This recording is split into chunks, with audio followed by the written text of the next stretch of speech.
Friends, Ambati Rambabu గారు CBN గారిని ఆ మాట అన్న తర్వాత, అనకూడని మాట అన్న తర్వాత ఆయన మీద అటాక్ జరిగితే ఇదే ఉంది, వైసీపీ టైంలో ఇలాంటివి చేశారు, ఇప్పుడు సిబిఎన్ గారు పవన్ కళ్యాణ్ గారు పవర్ లో ఉన్నారు కాబట్టి ఇలాంటివి చేస్తున్నారు, టిట్ ఫర్ టాట్ అనుకుంటే చాలా తప్పు.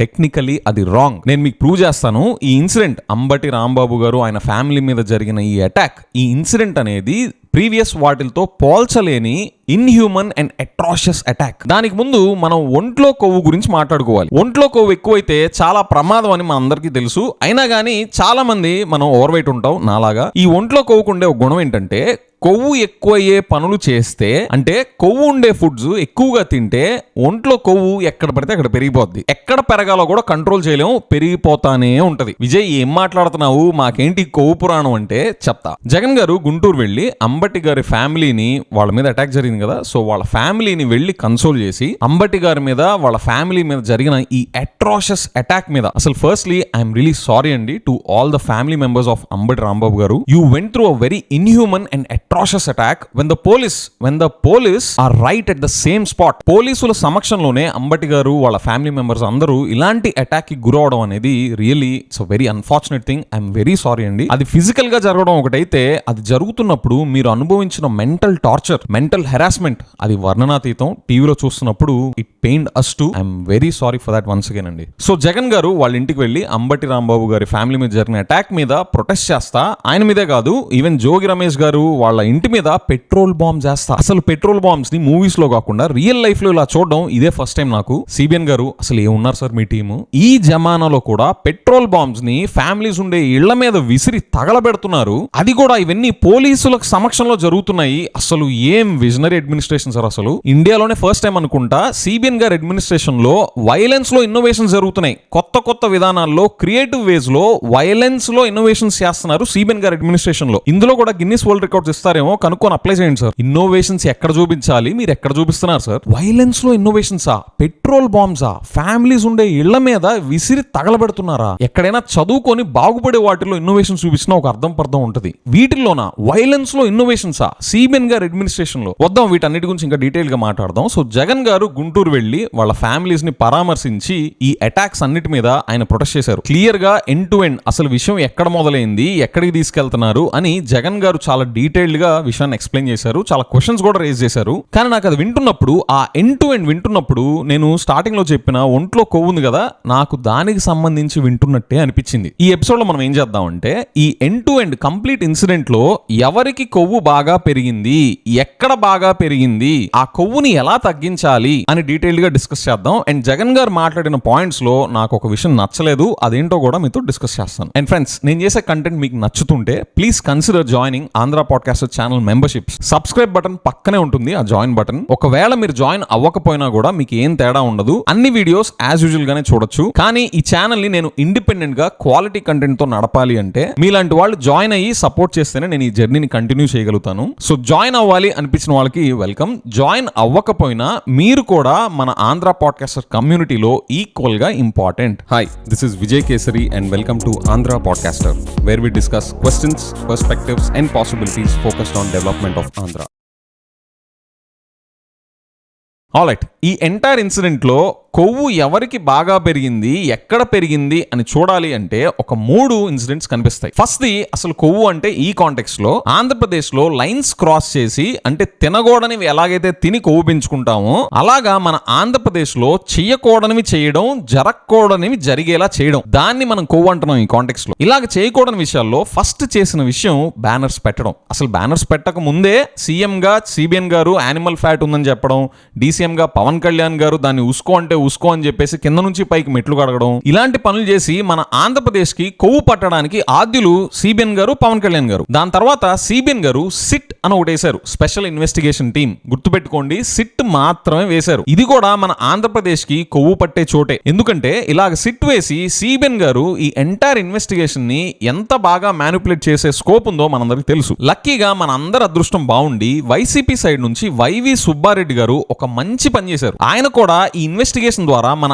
ఆంధ్రప్రదేశ్ కి కొవ్వు పట్టే ఛాన్సెస్ బాగా ఉన్నాయి అని గమనించారేమో. ఈ ఇన్వెస్టిగేషన్ లో సిట్ ఒక్కటే కాదు, ఈ సిట్ తో పాటు సిబిఐని కూడా ట్యాగ్ చేయాలి అని సుప్రీంకోర్టుకు వెళ్లి సుప్రీంకోర్టు నుండి ఆర్డర్స్ తెచ్చుకొని ఈ ఎంటైర్ ఇన్వెస్టిగేషన్ సిట్ ఒకటే కాకుండా సిబిఐతో కలిపిన టీమ్ తో ఇన్వెస్టిగేషన్ జరిగేలా చేశారు. అందుకని ఈ విషయంలో నేను వైవి సుబ్బారెడ్డి గారికి థ్యాంక్స్ చెప్తున్నాను. మనందరికీ మన స్టేట్ కి కొవ్వు పట్టకుండా ఈ విషయంలో సిబిఐని ట్యాగ్ చేసి చాలా మంచి పని చేసినందుకు. సో సిబిఐ అండ్ సిట్ కలిసి ఇన్వెస్టిగేషన్ స్టార్ట్ చేశారు. ఇది మనకు తెలిసిన విషయమే. అండ్ రీసెంట్ గా వాళ్ళు చార్జ్ షీట్ కూడా ఒకటి సబ్మిట్ చేశారు. ఇది కూడా మనకు తెలిసిన విషయమే. అందులో ఆయువు పట్టు పాయింట్ ఏంటో చెప్పండి. తిరుమల లడ్డూలో యానిమల్ ఫ్యాట్, జంతువుల కొవ్వు ఉంది అని చెప్పి సిబిఎన్ గారు డిక్లేర్ చేసి చెప్పారు కదా. మరి ఇన్వెస్టిగేషన్ లో అతి ముఖ్యమైన పాయింట్ ఏమవుతుంది? తిరుమల లడ్డూలో జంతువుల కొవ్వు కలిసిందా లేదా అనేది ఆయువు పట్టు పాయింట్, అతి ముఖ్యమైన మోస్ట్ ఇంపార్టెంట్ పాయింట్ అవుతుందా లేదా? అంటే సిబిఐ సిట్ కలిసి చేస్తున్న ఇన్వెస్టిగేషన్ లో నుంచి వచ్చిన చార్జ్ షీట్ రిపోర్ట్ లో జంతువుల కొవ్వు, యానిమల్ ఫ్యాట్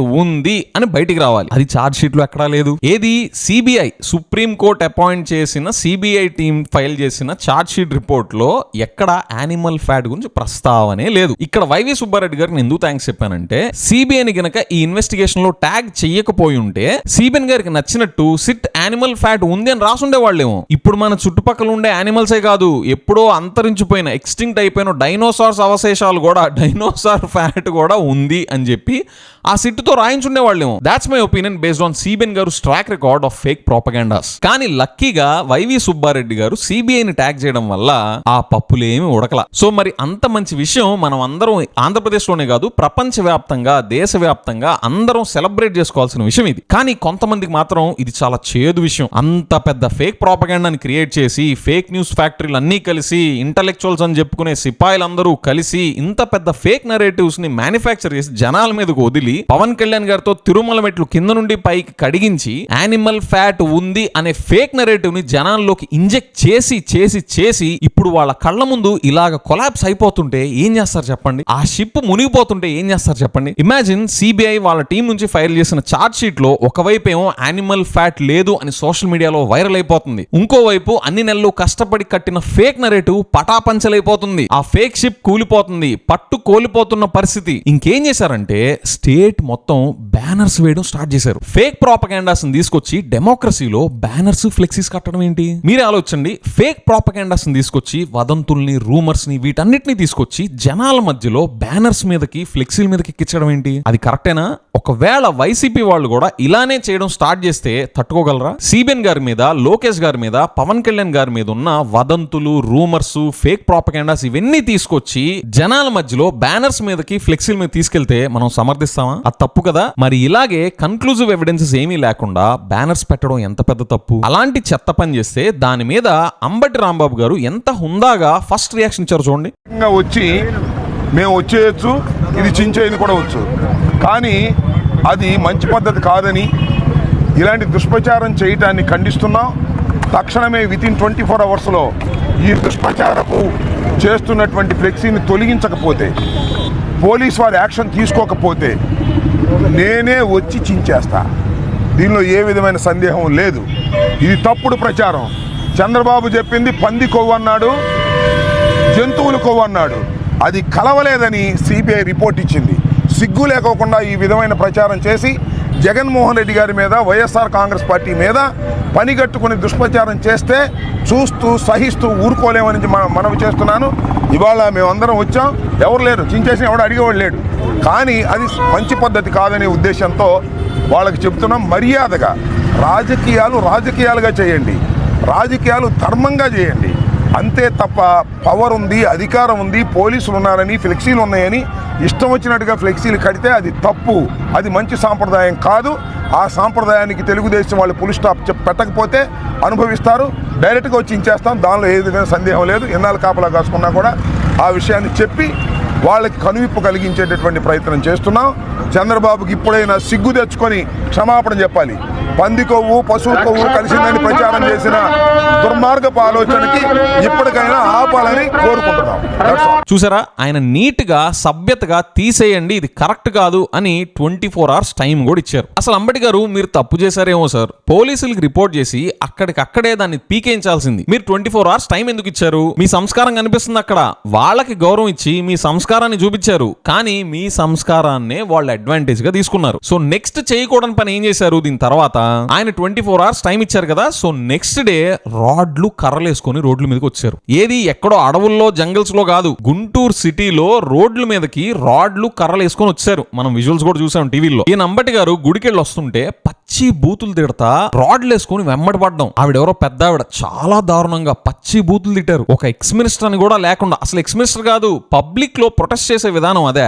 ఆ బూతులేంటి, పైగా గవర్నమెంట్ వాళ్ళదే, పోలీసులు తీసుకొచ్చి వాళ్ళు ప్రొటెస్ట్ చేయొచ్చు, వాళ్ళకే రైట్ ఉంది, మీరు ఎట్లా తీసేస్తారండి అని చెప్పి వాళ్ళ సైడ్ ఆర్గ్యుమెంట్ వాళ్ళు పోలీసులు పెట్టుకొని వాదించచ్చు ఇన్ సివిల్ వే. ఆ వెంబడబడ్డం ఏంటి, ఆ బూతులేంటి, అలాంటి వాతావరణంలో ఒకళ్ళు వచ్చి కార్నర్ చేస్తుంటే ఎలా రెస్పాండ్ అవుతారు? అంబటి గారు కూడా వాళ్ళ భాషలోనే వాళ్ళు తిట్టారు, కానీ సిబిఎన్ గారిని అనకుండా ఉండాల్సింది. కానీ ఆయన పెద్ద మనిషిగా అది వెంటనే రియలైజ్ అయ్యి ఇమ్మీడియట్ గా ప్రెస్ మీట్ పెట్టారు. నేనైతే ఫస్ట్ టైం చూస్తున్నా ఆయన స్టేచర్ లో ఉన్న వ్యక్తి ఇలాంటి మాటలు మాట్లాడిన తర్వాత వెంటనే రియలైజ్ అయ్యి ప్రెస్ మీట్ పెట్టి నేను అలాగ అనుండకూడదు, సిబిఎన్ గారిని అనడం నా ఉద్దేశం కాదు, వాళ్ళు అలాగ రెచ్చగొట్టినా కూడా నేను అనకుండా ఉండాల్సింది అని అన్నారు. నేనైతే ఏ పాలిటిషియన్ కూడా ఇలాగ మాట్లాడిన తర్వాత నేను అలాగ అనుండకూడదు అనడం నేను ఇప్పుడు దాకా వినలా, ఫర్ ద ఫస్ట్ టైం చూస్తున్నాగా మన కళ్ళ ముందే సిబిఎన్ గారు ఎన్ని పచ్చిబూతులు అనకూడని ఇంకా దారుణమైన మాటలు జగన్ గారు నిన్నన్నారు. పవన్ కళ్యాణ్ గారు సనాతని అంటారు, మరి సనాతన ధర్మం ప్రాక్టీస్ చేసే వాళ్ళు ఇలాగ పచ్చిబూతులు మాట్లాడచ్చో లేదో నాకు తెలియదు, కానీ ఆయన పవన్ కళ్యాణ్ గారు వైసీపీ వాళ్ళని ఎన్ని పచ్చిబూతులు తిట్లా,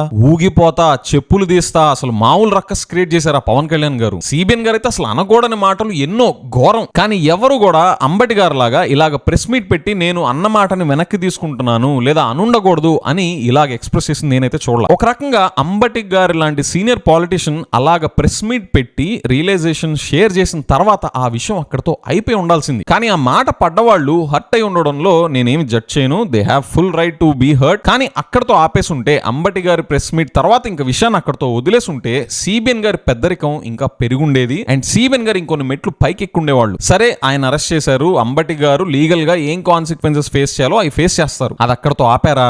వాళ్ళ ఫ్యామిలీ అంతా ఇంట్లో ఉంటే వాళ్ళ మీద atrocious and inhuman attack. Sir CBN గారు, మీ అడ్మినిస్ట్రేషన్ లో అంబటి గారి ఫ్యామిలీకి ఈ పరిస్థితి పట్టించడం అవసరమా? ఏది ఆయన ప్రెస్ మీట్ పెట్టి ఆయన పశ్చాత్తాపం ఎక్స్ప్రెస్ చేసిన తర్వాత కూడా వాళ్ళ ఫ్యామిలీ మీద అటాక్ చేయడం కరెక్టేనా? వాళ్ళ మీదకి ఎందుకు తీసుకెళ్లారు అటాక్ ని? ఎందుకు తీసుకెళ్ళనిచ్చారు మీ అడ్మినిస్ట్రేషన్ లో? మీరు గానీ మీ పవన్ కళ్యాణ్ గారు గానీ పచ్చిబూతులు తిట్టి పబ్లిక్ లో జామ్ జటాక్ అని హాయిగా తిరుగుతున్నారే, అలాంటిది ఈయన చేసిన మిస్టేక్ ని ఓన్ చేసుకొని ఆయన రెస్పాన్సిబిలిటీ తీసుకున్న వ్యక్తి ఆయన ఫ్యామిలీని బిక్కుబిక్కుమనుకుంటా వాళ్ళ ఇళ్ల మీద పడి అటాక్ చేయడం కరెక్టేనా సార్? ఈయనది ఇక్కడ ఇట్లా అయితే అటు జోగి రమేష్ గారి ఇంటి మీద పెట్రోల్ బాంబ్సా? వాళ్ళ వైఫ్ వాళ్ళ ఫ్యామిలీ అంతా ఇంట్లోనే ఉంటారు కదా సార్, ఇళ్ల మీద పెట్రోల్ బాంబ్స్ ఏంటి సార్? అంటే కుటుంబాల మీద కూడా పడిపోతారా సార్? ఇదేనా మీ విజనరీ అడ్మినిస్ట్రేషన్ అంటే? మీ దగ్గర సబ్జెక్ట్ ఉంటే మీరు చెప్పేవి నిజాలే అయితే లీగల్ గా వాళ్ళని ప్రాసిక్యూట్ చేసి వాళ్ళని ఏం చేయాలో చేయండి. ఫ్యామిలీస్ ఇంట్లో లేడీస్ సఫర్ అయ్యేలాగా అసలు ఇది ఏ రకంగా కరెక్టో చెప్పండి. ఎందుకు సార్ మీరు ఇలాగ 4 సార్లు చీఫ్ మినిస్టర్ అయితే ఏంటి, 40 సార్లు చీఫ్ మినిస్టర్ అయితే ఏంటి? In fact this is exactly the reason why you fade away in front of YSR garu. మీకు వైఎస్ఆర్ గారు స్టేచర్ లో అణువంతైనా కూడా లేకపోవడానికి కారణం ఇదే. ఇప్పుడు చూడండి ఎంత గొప్ప కీర్తిని మూటగట్టుకుంటున్నారో తిరుమల లడ్డూలో జంతువుకో కలిసిందని చెప్పి. ఇప్పుడు మీరు రఫ్లీ 2.5 years టైమ్ లో మీరు గర్వంగా చెప్పుకోవడానికి ఒక్క పనేనా ఉందా సార్? మీ సన్ లోకేష్ గారు మళ్ళీ మీ కళ్ళ ముందే ఉన్నారు, ఆయనకు మీరు ఒక పొలిటికల్ లెగసీ ఇవ్వాల్సిన రెస్పాన్సిబిలిటీ మీకుందని మీరు ఫీల్ అయితే ఇలాంటివా సార్ మీరు చేసేది? ఏమిస్తున్నారు సార్ మీ లెగసీని క్యారీ ఫార్వర్డ్ చేయడానికి? సారీ చెప్పినా కూడా వాళ్ళ ఫ్యామిలీస్ మీద పడి వాళ్ళ మీద అటాక్ చేయడం, వాళ్ళని మెంటల్ గా టార్చర్ చేయడమా? Lokesh garu, are you really proud of this sir? ఏ యాంగిల్ లో మీరు దీన్ని జస్టిఫై చేసుకోగలరు చెప్పండి గురించి గర్వంగా. మీరు ఇన్వెస్టర్స్ దగ్గరికి వెళ్ళి నేను స్టాన్ఫోర్డ్ లో చదివాను, కార్నెగీ మెలన్ లో చదివాను అన్నారు కదా, అలాగే ఇప్పుడు కూడా చెప్పండి నేను పెట్రోల్ బాంబ్స్ వేయించాము మా అడ్మినిస్ట్రేషన్ లో, సారీ చెప్పినా కూడా వాళ్ళ ఫ్యామిలీస్ మీద పడి వాళ్ళని టార్చర్ చేస్తాము, ఇవన్నీ కూడా చెప్పండి మీ అడ్మినిస్ట్రేషన్ అచీవ్మెంట్స్ అని చెప్పి. ఏం చెప్పారు సార్ మీకు స్టాన్ఫోర్డ్ లో కార్నెగీ మెలన్ లో మీ అడ్మినిస్ట్రేషన్ లో పెట్రోల్ బాంబ్స్ వేయించండి, అది కూడా పోలీసులను పెట్టి మరీ పెట్రోల్ బాంబ్లు వేయించండి అని చెప్పారా సార్? మీ రెడ్ బుక్ తప్ప ఈవెంట్స్ కండక్ట్ చేసుకుంటా 24 గంటలు ఫోటోలు వీడియోలు దిగడం తప్ప అసలు ఏం చేస్తున్నారు సార్ మీ అడ్మినిస్ట్రేషన్ లో? జగన్ గారు, నేను మిమ్మల్ని రిక్వెస్ట్ చేస్తున్నాను సార్, యాక్చువల్లీ రిక్వెస్ట్ కాదు మిమ్మల్ని డిమాండ్ చేస్తున్నాను సార్, నేను కామన్ మ్యాన్ గా. అంబటి రాంబాబు గారిని పక్కన పెట్టండి, he is facing legal consequences. నాకు ఆయన ఫ్యామిలీ మెంబర్స్ ఉన్నారు చూసారా, వాళ్ళ డాటర్స్ వాళ్ళ వైఫ్ వాళ్ళు బయటకు వచ్చి వాళ్ళు ఎంత మెంటల్ టార్చర్ గురయ్యారో వాళ్ళు చెప్తుంటే మాకు చాలా బాధేసింది సార్. వాళ్ళకి జస్టిస్ జరగాలి. అంబటి రాంబాబు గారు అన్న మాటలకి ఆయన అరెస్ట్ చేసి లీగల్ గా ఆయన ఎలాంటి కాన్సిక్వెన్సెస్ ఫేస్ చేస్తున్నారో, ఆయన ఎంత టార్చర్ చేస్తున్నారో అవి మీరు పొలిటికల్ గా చూసుకోండి. కానీ నాకు ఒక కామన్ మ్యాన్ గా ఆయన వైఫ్ అండ్ ఆయన డాటర్స్ వీళ్ళందరూ పడ్డ మెంటల్ టార్చర్ కి జస్టిస్ జరగాలి sir. Same thing Jogi Ramesh గారి ఇంటి మీద కూడా పెట్రోల్ బాంబ్ చేశారు కదా, వాళ్ళ ఇంట్లో వాళ్ళ ఫ్యామిలీ, వాళ్ళ వైఫ్, వాళ్ళ పిల్లలందరూ ఇంట్లోనే ఉన్నారు కదా, వాళ్ళకి చూపించిన టార్చర్ కూడా జస్టిస్ జరగాలి సార్. చూసిన వాళ్ళని అడుగుతున్నాను, కెన్ యూ ఇమాజిన్ మీ ఇళ్ల మీదకి పెట్రోల్ బాంబ్ చేస్తా, మీ ఇంటి పరిసరాలు మీ కళ్ళ ముందే తగలబడిపోతా, రూఫ్స్ అవంతా నల్లగా మసిబట్టేసి మీ కళ్ళ ముందే అంతా బర్న్ అవుతా ఉంటుంటే మీ ఫ్యామిలీస్, మీ పిల్లలు, మీ ఇంట్లో లేడీస్, మీ మదర్, సీనియర్ సిటిజన్స్ వీళ్ళందరూ ఎలాంటి మెంటల్ టార్చర్ గురవుతారు అని అసలు ఒకసారి ఇమాజిన్ చేసుకోగలుగుతున్నారా? సీన్ కట్ చేస్తే 24 గంటలు టమ్కీలు నడుస్తూ ఉంటాయి. నేను స్టాన్ఫర్డ్ లో చదువుకున్నాను, కార్నిగే మెలన్ లో చదువుకున్నాను అని చెప్పి ప్రపంచం అంతా చూసొచ్చి మన దగ్గర పెట్రోల్ బాంబ్ చేస్తున్నా పోలీసులు పెట్టుకొని ఎవరు ఏం చేసే పరిస్థితి కూడా లేదు. నాకు ఎందుకనే నేను లైవ్ సెషన్స్ కూడా మల్టిపుల్ టైమ్స్ చెప్పాను. నన్ను అడిగేవాళ్ళు, మీరు పాలిటిషియన్స్ కంపల్సరీ ఎడ్యుకేటెడ్ అయ్యి ఉండాలి అని మీరు అనుకుంటారంటే నేను ఎప్పుడు నోనే చెప్తా ఉండేవాడిని. ఎందుకంటే పాలిటిషియన్ అనే వ్యక్తి, for that matter any leader,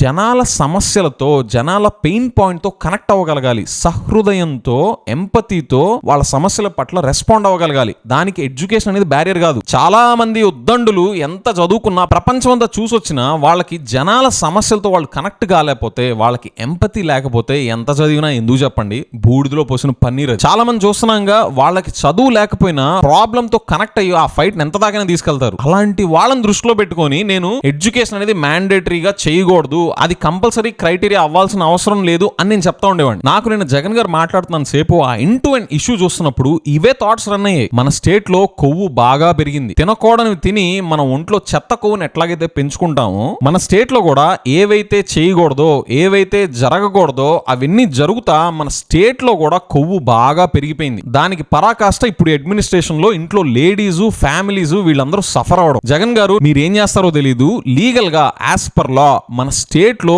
కొవ్వు బాగా పెరిగిపోయింది. ఆ కొవ్వుని తగ్గించాల్సిన పని మీకు చాలా ఉంది సార్. అండ్ నిన్న మీరు మాట్లాడిన దాంట్లో నాకు నచ్చని విషయం ఒకటి ఉందన్నాను కదా, అదేంటంటే మీరిచ్చే వార్నింగ్ నాకు తెలిసి సిబిఎన్ గారికి గానీ, పవన్ కళ్యాణ్ గారికి గానీ వీళ్ళ చెవులు దాకా కూడా వెళ్ళట్లేదు sir. Your warnings are carrying no weight and they have no gravity sir. ప్రతిసారి వాళ్ళు ఇలాగ చేయకూడని చేయించడం వాళ్ళ అడ్మినిస్ట్రేషన్ లో మన స్టేట్ కి కొవ్వు పెరిగిపోవడం, మీరు వచ్చి వార్నింగ్ ఇవ్వడం తప్ప ఏమి చేంజ్ కనిపించట్లేదు సార్. పెట్రోల్ బాంబ్స్ ఏంటి సార్, ఇదేనా సుడానా, లేకపోతే అసలు ఏ ప్రాంతంలో ఉంటున్నాం, ఏ జమానాలో ఉంటున్నాం? I'm really feeling very sorry for the families of Ambati గారు అండ్ జోగి రమేష్ గారు and every one who suffering like this. Friends మీరు చెప్పండి, మన స్టేట్ కి కొవ్వు బాగా పెరిగిపోయింది అని మీరు కూడా అనుకుంటున్నారా? చెయ్యకూడనివి చేస్తున్నావా, జరగకూడనివి జరగనిస్తున్నావా? మన స్టేట్ కి పట్టిన కొవ్వు తగ్గించాల్సిన అవసరం ఉందా లేదా చెప్పండి. ఇప్పుడు మీకు అర్థమైందా నేను స్టార్టింగ్ లో కొవ్వు పురాణం ఎందుకు చెప్పాను? మరి నేను చెప్పిన ఈ కొవ్వు పురాణం మీకు సెన్సిబుల్ గా, యాప్ట్ గా అనిపిస్తే కామెంట్స్ లో కరిగించాలి అని మెన్షన్ చేయండి. And Andhra podcast channel memberships join అయిన ప్రతి ఒక్కరికి my heartful thanks. With that I will see in the next episode.